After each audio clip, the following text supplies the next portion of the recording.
তারপরে ভাবলাম যে বিদেশ যাই, গার্মেন্টসে চাকরি করে তো 4-5 হাজার টাকা বেতন নেই, খাওয়াটাও কোনো মতন চলে আর কি। আমার নিজের কোনো ঘর বাড়ি নাই, স্বামী তো নাই, স্বামীর ঘর বাড়িতে কেমনে থাকবো, স্বামীর যেহেতু স্বামী নেই, স্বামীর ঘর বাড়ি করতে হইব।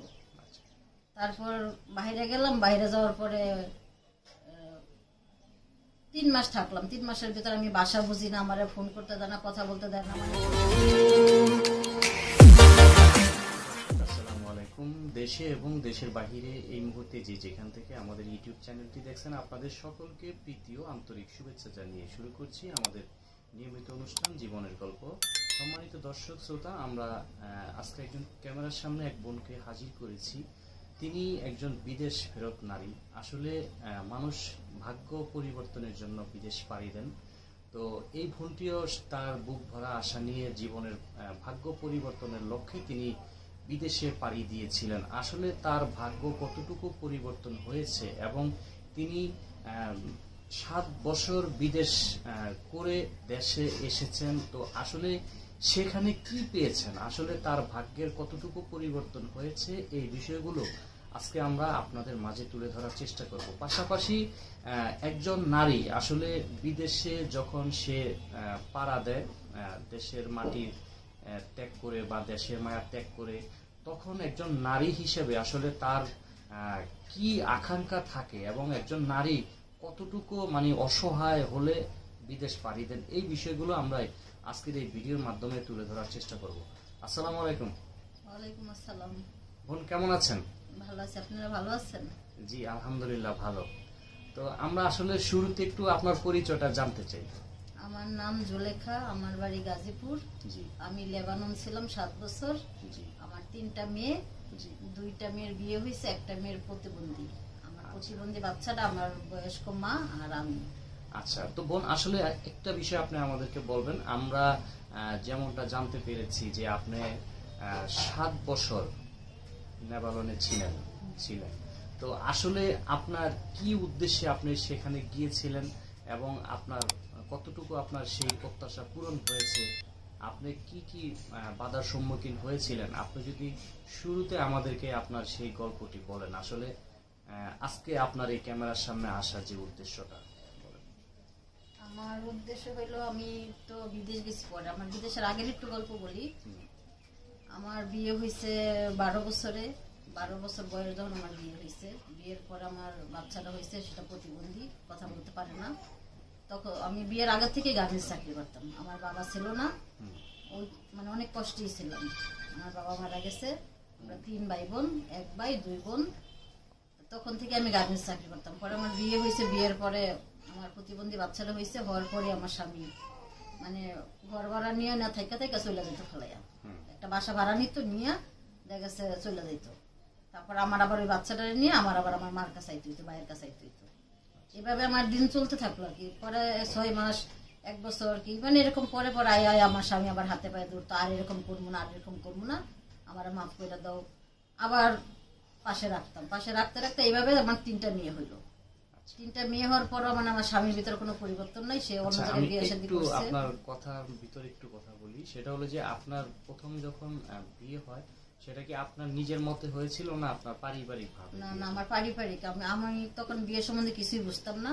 আমার শ্বশুর বাড়ির মানুষ আর আমার মা, এরা পরিবারে মিলে আমার বিয়ে শাদী দিচ্ছে। জি বলেন, তারপর এরকম করতে করতে যখন বাচ্চারা আস্তে আস্তে বড় হইতেছে, তার ভিতরে কোনো পরিবর্তনই হইতেছে না। তারপরে তারে আমি ডিভোর্স দিয়ে দিছি। তারে ডিভোর্স দিয়ে আমি গার্মেন্টসে চাকরি নিছি। বাচ্চারা তখন একটু ভালো, একটু বড় টড় হয়েছে। তারপর আস্তে আস্তে আমি শুনলাম যে মহিলারা বিদেশ যায়। আমার ছোট বোন বাড়ি হয়েছে বরিশাল, সে তার ওদিক দিয়ে আত্মীয় স্বজন অনেক মানুষ বাইরে থাকে। আচ্ছা, আপনার এই গল্পে আসবো, তার মধ্যে আমি একটু জানি যে আপনি বললেন আপনার 3 বাচ্চার মা, আপনার 3টি সন্তান। তখন আসলে আপনার বাচ্চাদের বয়স তখন কত বছর? আমার বাচ্চাদের বয়স একজনের হয়েছে 13 বছর, আর বড়টার হয়েছে 15 বছর। আচ্ছা, ছোট বাচ্চা? ছোটটা হয়েছে একবারই ছোট, 7 বছর এরকম আর কি। আচ্ছা, তখন আপনি তখন পরিকল্পনা করলেন যে আপনি বিদেশ যাবেন। হ্যাঁ, তারপরে বলেন। তারপরে ভাবলাম যে বিদেশ যাই, গার্মেন্টসে চাকরি করে তো 4-5 হাজার টাকা বেতন নেই, খাওয়াটাও কোনো মতন চলে আর কি। আমার নিজের কোনো ঘর বাড়ি নাই, স্বামী তো নাই, স্বামীর ঘর বাড়িতে কেমনে থাকবো, স্বামীর যেহেতু স্বামী নেই, স্বামীর ঘর বাড়ি করতে হইব। তারপর বাইরে গেলাম, বাইরে যাওয়ার পরে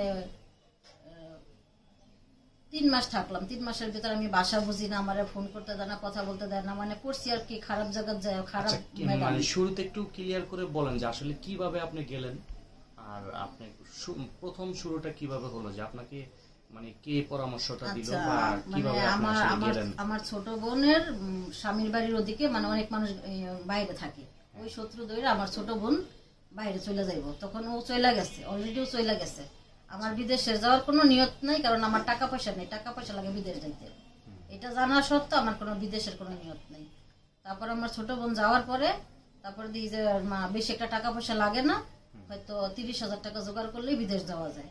তখন এই শত্রু ধরে আমি সমিতি থেকে টাকা উঠাইয়া আমি বাইরে গেলাম, লেবানন গেলাম। লেবানন যাওয়ার পরে কত সালে? এটা সঠিক সাল তো বলতে পারি না, কিন্তু 7 বছর আগে হিসাব করলে 7 বছর আগে। আচ্ছা ঠিক আছে, জায়গা আমরা ঠিক আছে।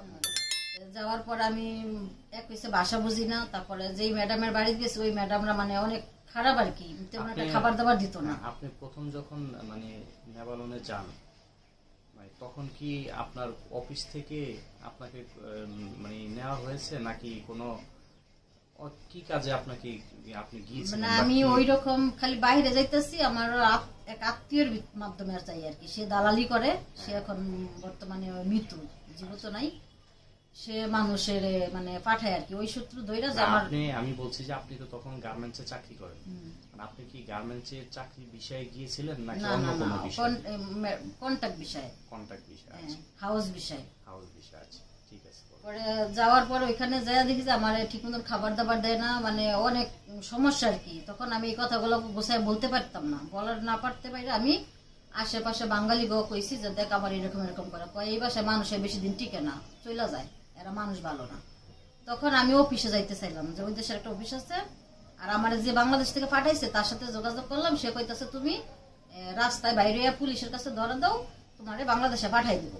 এখন আমার তো আর ক্ষমতা নেই তোমার ওইখান থেকে আর আনার। তখন আমি এক কথায় আমার এরা শিখাই দিছে, তখন আমি রাস্তায় বাইরে গেছি। রাস্তায় বাইরে যাওয়ার পরে দেখি পুলিশ আমার ধরে না, পুলিশে কয় তোমার মালিক নিয়ে আসো। মানে 5-6 ঘন্টা পুলিশের ওখানে বই রয়েছে যে আমি আর এরা খাবার দেয় না, কি আমার বাংলাদেশে পাঠায় দেয়, এরা ভালো না, আমার মারধর করে। এটা আপনি যখন প্রথম গেছেন? প্রথম গেছি তখন যখন মানে 3 মাস পরে আর কি, মানে প্রথম যাওয়ার 3 মাস পরে। 3 মাস পরে মানে প্রথম যে আপনি আপনাকে মানে প্রথম কোথায় রেখেছিল বা আপনি প্রথম? একদম এয়ারপোর্ট থেকে সরাসরি ম্যাডাম বাসায় নিয়ে গেছে। বাসায় নিয়ে যাওয়ার পরে ম্যাডাম ভালো না আর কি, আমার ঠিক মতো খাইতে দিত না, আমার ব্যালকনি ঘুমাইতে দিত, মশার কামড়ে সারাই ঘুমাইতে পারতাম না। বাচ্চা গুলা ছিল অনেক বেদ্যপ, 4টা মেয়ে ছিল অনেক বেদ্যপ, মানে খালি কাজই করতে হইতো, কাজই করতে হইতো, মানে আমি যে একজন মানুষ এটা ওরা বুঝতোই না। এটা কি আপনি প্রথম যখন গেছেন প্রথম যাওয়ার শুরুতেই? প্রথম যাওয়ার শুরুতে। তারপর এরকম করতে করতে 3 মাস হয়ে গেছে। যেই বাসায় আপনি প্রথম গিয়েছিলেন সেই বাসায় তারা কতজন সদস্য ছিল? এরা ছিল 4 মেয়ে 1 ছেলে আর ম্যাডাম, আর ম্যাডামের জামাই ছিল না, জামাই থাকতো বাইরে, মানে অন্য রাষ্ট্রে থাকতো।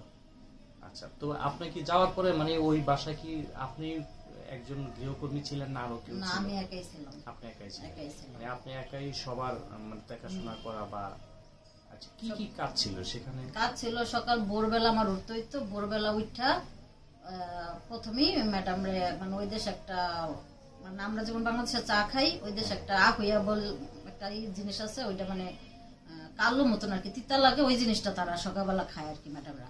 ওইটা তৈরি করে ম্যাডামের সামনে দিতে হইতো, দিয়া হ্যাঁ হাত পা টিপতে হইতো, হ্যাঁ হাত পায়ে মলম লাগাইতে হইতো সকালবেলা উঠা। যদি আমি খালি একটু না উঠতাম আমার টাইম না ধইরা উড়াইতো, মানে 6টা বাজলে উঠতেই হইব। পরে উঠানোর পরে মানে 6টা থেকে 7টা 8টা পর্যন্ত তার হাত পা মালিশ করতে হইতো। মানে এটা কি আপনার কাজের রুটিন ছিল নাকি? এইভাবেই রুটিন ছিল। হ্যাঁ হাত পা মলম লাগাইতে হইতো, হাত মলম করতে হইতো, পা মলম করতে হইতো, মানে একটা মালিশ করতে হইতো, করতে পুরো 2 ঘন্টা। আপনি যখন ওই বাসায় প্রথম যান, যাওয়ার পরে কি আপনাদের কোনো কাজের রুটিন দিছে উনি, যে আপনার কাজের রুটিনের ভিতরে এই কাজটা ছিল? হ্যাঁ এইভাবে মানে প্রথম দিন তো মানে রাত হয়ে গেছে যেতে, পরের দিন থেকে আর কি এরকম কাজের নিয়ম মানে আপনাকে বলে দিছে যে সকাল 6টা বাজে উঠে প্রথমেই তো হ্যাঁ ওই আহুয়াটা বানায় তার সামনে দিতেই বা সে খাবে, আর আমি তার হাত পা টিপবো, হাত পা মলম লাগাবো, এরকম করতে করতে 2 ঘন্টা। 8টা বাজলে সে তার 2 মেয়ের নিয়ে স্কুলে নিয়ে যাইব। স্কুলে নিয়ে গেলে আমার কাজ আমি তাদের ঘর দুয়ার পরিষ্কার করবো, মানে যেই মেয়ে 2টা রুম খালি হইব এই 2টা মেয়ের রুম, কাপড় লতা গোছানো, বিছনা গোছানো, ঘর দুয়ার পরিষ্কার করা, মানে ওই 2টা রুম, তারপরে ছেলে যাইবো ছেলের রুম, তারপর আরেক মেয়ে আছে, আরো 2 মেয়ে আছে, ওই 2 মেয়ের রুম, পরে ম্যাডামের রুম করতে করতে মানে ড্রয়িং রুম আছে, পাকঘর আছে, প্রতিটা রুমের সাথে একটা করে বাথরুম আছে, সবকিছু আস্তে আস্তে একটা একটা করে কইরা এরকম করতে করতে ধরেন 4টা বাজে যাইবো, বিকাল 4টা বাজবে। এর ভিতরে আমার কোনো খাবার নেই, আমার শুধু 1 কাপ রং চা, শুধু 1 কাপ চা খাওয়া না, একটা বিস্কিটও না, কোনো কিছু না। এর ভিতরে মানে এইভাবে প্রতিদিন চলে? এইভাবে প্রতিদিন এরা মানে 12টা বাজলে ম্যাডামে অনেক আইটেমের খাবার তৈরি করতেছে, বাইরে থেকে খাবার আনতেছে, মেয়েদেরকে খাবার দিতেছে। কিন্তু আচ্ছা আপা, আমরা আপনার কাছে আসবো।